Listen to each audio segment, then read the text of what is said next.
الحمد لله نحمده ونستعينه ونستغفره ونؤمن به ونتوكل عليه ونعوذ بالله من شرور أنفسنا ومن سيئات أعمالنا من يهده الله فلا مضل له ومن يضلل فلا هادي له وأشهد أن لا إله إلا الله وحده لا شريك له وأشهد أن محمدا عبده ورسوله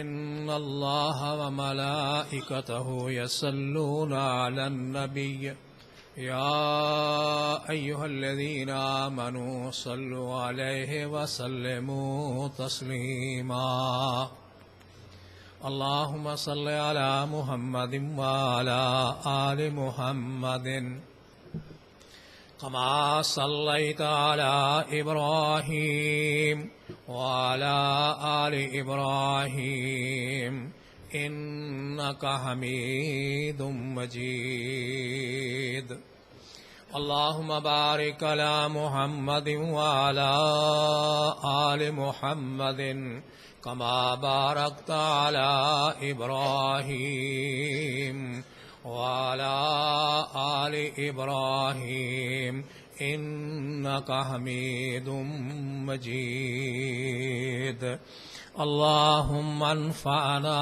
بما علمتنا وعلمنا ما ينفعنا وزدنا علما اللهم رب زدني علما أما بعد فأعوذ بالله من الشيطان الرجيم بسم الله الرحمن الرحيم فخلف من بعدهم خلفا أضاعوا الصلاة واتبعوا الشهوات فسوف يلقون غيا قال رسول الله صلى الله عليه وسلم رضيت بالله ربا وبالإسلام دينا وبمحمد نبيا صلى الله عليه وآله وسلم. حمد و صلات کے بعد بیشتر اس کے کہ میں اپنی معروضات آپ کے سامنے رکھوں. آپ سے گزارش کرتا ہوں کہ خالی جگہ کو پر کر لیں, آگے آگے ہو جائیں, تاکہ جو بعد میں آنے والے ہیں وہ آپ کو پریشان کریں گے, آپ کے اوپر سے گزریں گے. پکڑتا کو نہیں, آپ کو انشاءاللہ سلام پھریں گے, آپ آسانی سے چلے جائیں گے. آگے ہو جائیں, صفحیں پوری کر لیں.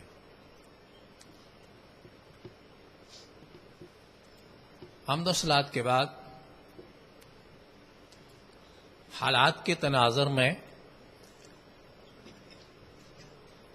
کتاب و سنت کی روشنی میں چند درد دل کی باتیں کتاب و سنت کی روشنی میں آپ کی خدمت میں پیش کرنے کی کوشش کروں گا. جیسا میں اکثر کہتا ہوں, اپنی اصلاح کے لیے, آپ سب کی اصلاح کے لیے, کہ اللہ ہماری دنیا بھی اچھی کر دے اور ہماری آخرت بھی اچھی کر دے. مرتے وقت اللہ اپنی رحمت سے ہم سب کو ایمان نصیب کر دے اور سب کا خاتمہ بالخیر فرما دے. اللہ تعالیٰ نے بے شمار احسان فرمائے ہیں حضرت انسان پر. اللہ تعالیٰ نے پیدائش کے بعد, یعنی انسان کے دنیا پر آ جانے کے بعد جو چیزیں بیان کی ہیں, اس میں سے دو باتیں قرآن کی روشنی میں نہایت اختصار سے میں گزارش کرنے کی کوشش کرتا ہوں. اللہ ارشاد فرماتے ہیں کہ ذرا غور کر کہ تو کہاں سے آیا اور تیری شکل و صورت کس نے بنائی, تیرے کھانے پینے اور رہنے سہنے کے لیے انتظام کس نے کیا. اور پھر جب تو دنیا میں آ گیا میرے دیے ہوئے عقل کو استعمال کیا اور اس میں بعض بلکہ اکثر اپنی من پسند کو داخل کر لیا اور زندگی اپنی من پسند کی گزارنا شروع کر دی تو تیری نمازیں بے اثر ہو گئی، تیری دعائیں بے اثر ہو گئی. اور آج ہم دیکھ رہے ہیں کہ یہ ساری چیزیں ہو رہی ہیں. اللہ فرماتے ہیں میں نے تمہاری صورت بنائی اور تمہاری شکلیں بنائی، پر یقین کر لو فتبارک اللہ رب العالمین، برکت والا وہی رب ہے جس نے ہمیں دنیا میں لایا اور دنیا میں ایک معینہ وقت تک بسایا، آباد کیا، اور اس دنیا کو چھوڑ کر پھر سب نے یہاں سے چلے جانا ہے اور اللہ کے حضور پیش ہونا ہے. اللہ اپنی رحمت سے اس دن کی پیشی جو اللہ کے سامنے ہو ہم سب کے لیے آسان فرما دے. انسان بھول جاتا ہے اور اللہ کی نعمتوں کا جو اللہ نے اس پر کی ہیں اس کا یہ انکار کر گزرتا ہے. تو یہ ایک قرآن کی آیت کا خلاصہ تھا. اب دوسرا اللہ ارشاد فرماتے ہیں انسان ہم نے تمہیں مٹی سے پیدا کیا اور وہ مخلوط مٹی تھی. سورۃ المومنون 18واں سپارہ اس کی ابتدائی آیات میں یہ آیت آپ کو ملے گی. فرمایا ہم نے تمہیں پیدا کیا اور پھر تمہیں ایک مخصوص طریقے سے ماں، بچوں کی ماں جو تمہاری بیوی بنتی ہے اس کے رحم کے اندر دونوں مادوں کو اکٹھا کیا، ماں کا بھی اور باپ کا بھی. پھر اس پانی کو خون بنایا، پھر اس خون کو ہم نے بوٹی بنایا، پھر اس بوٹی کے اندر ہم نے ہڈیاں بنائی، پھر ان کو ہڈیاں نہیں رہنے دیا، فَقَسَوْنَا الْعِظَامَ لَحْمًا، ان ہڈیوں پر ہم نے گوشت بنایا. جب گوشت بن گیا تو پھر ہم نے ایک اور تبدیلی کی، ثُمَّ أَنشَأْنَاهُ خَلْقًا آخر، پھر ہم نے اس کو تبدیل کیا، آنکھیں، ناک، منہ اور کان اور یہ سارے جتنے جوارے آپ کے ہیں میں نے عطا فرمائے. اور عطا کرنے کے بعد تمہیں یہ کہا کہ تمہارا پیدا کرنے والا کون ہے، جس کو آپ کہتے ہیں رب العالمین. آج دنیا میں اس رب العالمین سے اکثریت کا تعلق اور ناطہ برائے نام ہے. اب اس اللہ کے تعلق کے لیے ایک جملہ ہے جو آدم سے شروع ہوا اور محمد الرسول صلی اللہ علیہ وسلم پر مکمل ہوا، اور وہ کوئی اتنا مشکل نہیں، بچوں کو، چھوٹوں کو، بڑوں کو سب کو یاد ہے، اور وہ ہے لا الہ الا اللہ. اللہ کے سوا کوئی الہ نہیں. آج دنیا کے اندر جتنی بھی خرافات ہیں، فتنے ہیں، بغاوتیں ہیں، وہ اس وجہ سے ہیں کہ ہم لا الہ الا اللہ پڑھتے ہیں. میں آپ کو ایک دعوت فکر دیتا ہوں اپنے تجربے کی بنا پر، اور میرا خیال ہے بلکہ یقین ہے کہ آپ کو اتفاق ہوگا، آج لا الہ الا اللہ کے نام پر کتنے آج فرقے اور ٹولے بنے ہوئے ہیں. ہر کوئی لا الہ الا اللہ پیش کرتا ہے، لیکن وہ لا الہ الا اللہ کا مفہوم جو محمد الرسول اللہ نے بیان فرمایا اس پر ہم نظر نہیں ڈالتے، یا وہ یقین اور ایمان ہمارے اندر پیدا نہیں ہوتا. مثلا صحابہ نے بھی یہی لا الہ الا اللہ پڑھا تھا کہ کوئی اور کلمہ تھا، لیکن انہوں نے ایک بات کہی تھی جو محمد الرسول اللہ نے سکھائی تھی. وہ کیا تھا؟ رضیت باللہ ربًا، ہم راضی ہیں اللہ کے رب ہونے پر، وبالاسلام دینا، اور دین کے اسلام ہونے پر راضی ہیں، وبمحمد نبی صلی اللہ علیہ وسلم، اور محمد الرسول اللہ علیہ وسلم کے نبی ہونے پر راضی ہیں. کیا مفہوم؟ کہ اللہ ہی ہمارا رب ہے اور دین ہی ہمارا وہ طریقہ اور وہ منہج ہے کہ جس پر چل کر ہم رب کو پہچان سکتے ہیں، اور اللہ کی پہچان کے لیے جو ہمیں لیڈر عطا کیا گیا اس کا نام محمد الرسول اللہ ہے صلی اللہ علیہ وآلہ وسلم. جن لوگوں نے اللہ کو رب مانا، میں 2-3 مثالیں دیتا ہوں. بڑا مشہور واقعہ ہے تاریخ اسلام کا، جو آپ نے ایک بار نہیں کئی بار مجھ گناہگار سے بھی شاید سنا اور خطباء سے سنتے آئے ہیں. محمد الرسول اللہ کے ایک خلیفہ ہیں جن کا نام فاروق اعظم ہے رضی اللہ تعالی عنہ کہہ دیا کریں رضی اللہ تعالی عنہ، اللہ ان سے راضی ہو، بلکہ تمام صحابہ تمام صحابیات پر اللہ ہم سب گناہگاروں کی طرف سے ہماری دعا ہے کہ اس کو مقبول و منظور فرما، اپنی رحمتیں ان پر نازل فرما۔ فاروق اعظم کا دور ہے، میں سمجھانا یہ چاہتا ہوں کہ رب کیا ہے اور رب پر یقین کیا ہے، اور وہی ہم بھی کہتے ہیں الحمدللہ رب العالمین، یہی صحابہ کہتے تھے رب العالمین۔ فرق کیا ہے کہ حضرت عمر گشت کر رہے ہیں، ماں اپنی بیٹی سے کہتی ہے کہ بیٹا ہماری کچھ معاشی حالت ٹھیک نہیں ہے، دودھ کے اندر تھوڑا پانی ملا لو تاکہ وہ دودھ زیادہ ہو جائے گا، 4 پیسے ہمیں مل جائیں گے۔ ماں بیٹی سے کہہ رہی ہے، اب بیٹی کا جواب، بیٹی نے کہا امی آپ نے اعلان نہیں سنا کہ فاروق اعظم نے فرمایا کہ محمد الرسول اللہ کا فرمان ہے من غشنا فلیس منا، جو دھوکہ کرتا ہے اس کا میں محمد کے ساتھ کوئی تعلق نہیں ہے، یہ سنا ہے آپ نے، پھر آپ یہ دھوکے کی بات مجھے کہہ رہی ہیں۔ کہا بیٹا یہاں کوئی عمر تھوڑا دیکھ رہا ہے، عمر تو نہیں دیکھ رہا۔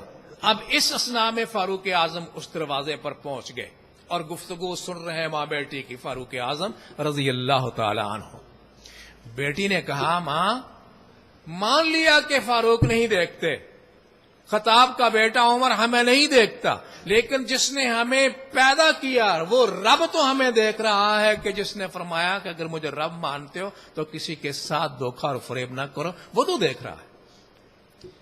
آپ ذرا غور فرمائیں، یہ تھا رضیت باللہ ربا، میں اللہ کے رب ہونے پر راضی ہوں۔ ماں کہہ رہی ہے کہ عمر دیکھتا نہیں ہے، کہتی ہے نہیں وہ دیکھ رہا ہے۔ کون؟ جس نے ماں کے پیٹ سے ہمیں نکالا، هو الذی اخرجکم، وہ اللہ وہ ہے جس نے تمہیں تمہاری ماں کے پیٹوں سے نکالا، لا تعلمون شیئا، تم کچھ نہیں جانتے تھے، وجعل، اور اس نے کیا تمہارے لیے آنکھیں، تمہارے کان، تمہاری زبان، اس سے تم بولتے ہو، کانوں سے سنتے ہو، آنکھوں سے دیکھتے ہو، ہاتھوں سے پکڑتے ہو، پیروں سے چلتے ہو، کیا اس اللہ کو بھول گیا؟ یہ تھا وہ اصل جو صحابہ کے ذہن نشین تھا۔ تو فاروق اعظم نے کیا کیا؟ آج ہم کیا کرتے ہیں، کوئی سچی بات کا ہے، کوئی اچھا آدمی کا ہے تو کہتے ہیں یار یہ ہمارا کیا کام کرے گا، کام تو وہ کرے گا جو 10 نمبریہ ہے۔ ہمارے ایک عام دور کی بات چلی آ رہی ہے۔ میں آپ کو میرپور کی ایک بات سناتا ہوں جس کے اندر میں رہا ہوں، B3 کا واقعہ سناتا ہوں۔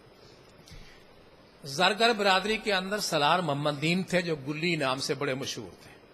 بلدیہ کا انتخاب ہونے لگا اور ادھر تھے تبلیغی جماعت کے ایک حاجی فضل اللہ صاحب، وہ بھی کھڑے ہوئے۔